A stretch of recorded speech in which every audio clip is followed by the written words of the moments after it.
नई बहू पारिवारिक कहानी। मुझे सब प्यार से सुम्मी बुलाते थे। सुषमा नाम तो सिर्फ स्कूल में ही सुनती थी।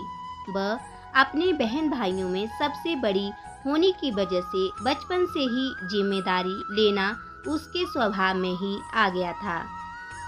पिता के यहाँ छोटा ही परिवार था, लेकिन उसको पारिवारिक तालीम अच्छी तरह से मिली थी। जैसे ही सुम्मी बड़ी हुई, सुम्मी के विवाह की चर्चा सब रिश्तेदारों के बीच होने लगी थी।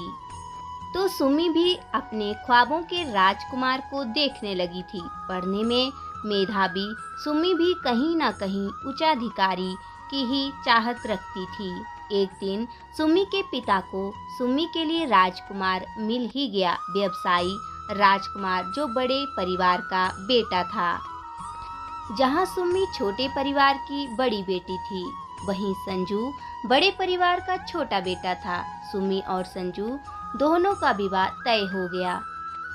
संस्कारी सुम्मी ने नई दहलीज पर अनेक ख्वाबों को संजोकर कदम रखा। कुछ ख्वाब मुकम्मल हुए तो कुछ अधूरे ही रहे। सुम्मी को जहां छोटे परिवार के अनुसार थोड़ा सामान बनाने की आदत थी, वहीं सुम्मी के परिवार में ज्यादा सामान बनाने की सीख मिली। नई बहू के आने से न केवल बच्चे खुश थे, बल्कि उसके संस्कारों ने उसके बुजुर्ग सास ससुर को भी गांव से शहर ही बुला लिया था।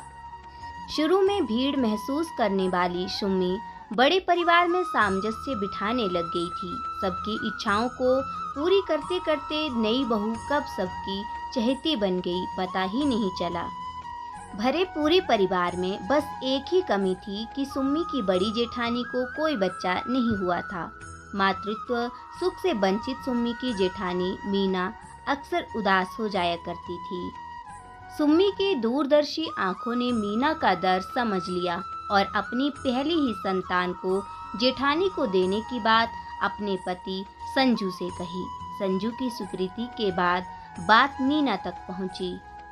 मीना ने सुम्मी से कहा, मुझे बेहद खुशी है कि तुमने मेरी पीड़ा को समझा और इतना अच्छा हल बताया, लेकिन मेरी भी एक गुजारिश है कि मैं तुम्हारी पहली संतान गोद नहीं लूंगी।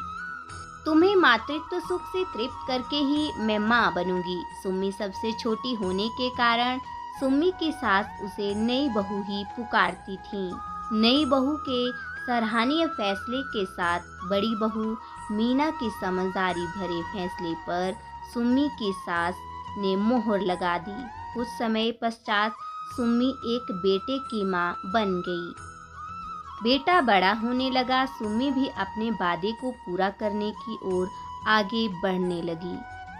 सुम्मी दोबारा मां बनने वाली थी। उसने जेठानी से निश्चय करवाया कि ये बच्चा आपका ही होगा। मीना जैसे सूखे दरख्त को पानी मिल गया हो। उसने मुख सहमति दे दी। संतति का देना और लेना दोनों ही स्त्री के अस्तित्व के बड़े बलिदान हैं। 9 महीने दोनों ही माँओं की कोख में पल रही संतान का एक दिन संसार में आगमन हो ही गया। बिटिया रानी का आगमन यूं तो परिवार के हर्ष को बढ़ा गया, लेकिन मीना के दिल में एक कसक पैदा कर गया। उसने सुम्मी से कहा, देखो सुम्मी, तुम्हारा परिवार पूरा हो गया है। मुझे लगता है गुड़िया को तुम्हें ही रखना चाहिए।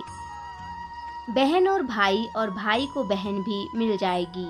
सुम्मी ने भरी आंखों से कहा, दीदी आपने कैसी बात कर दी? आपके पास जाने से क्या ये बहन भाई नहीं रह पाएंगे? और रही बात मेरे परिवार पूरा होने की, वो तो आगे भी पूरा हो जाएगा, लेकिन 9 महीने आपकी ममता ने जो तपस्या की है, उसका मूल्य कौन चुकाएगा? आप ही गुड़िया की एकमात्र माँ होंगी। भाव विभोर होकर मीना ने गुड़िया को सीने से लगा लिया। ममता से बरसों से सूखे स्तनों में मानो दूध का अविरल प्रवाह बह गया हो। देवरानी जेठानी गले लगकर प्रेम के अथाह सागर में डूबने लगी। सुम्मी की सास की अनुभवी आंखें दोनों बहुओं का आपसी स्नेह और नई बहू की नई पहल पर बलिहारी जा रही थी।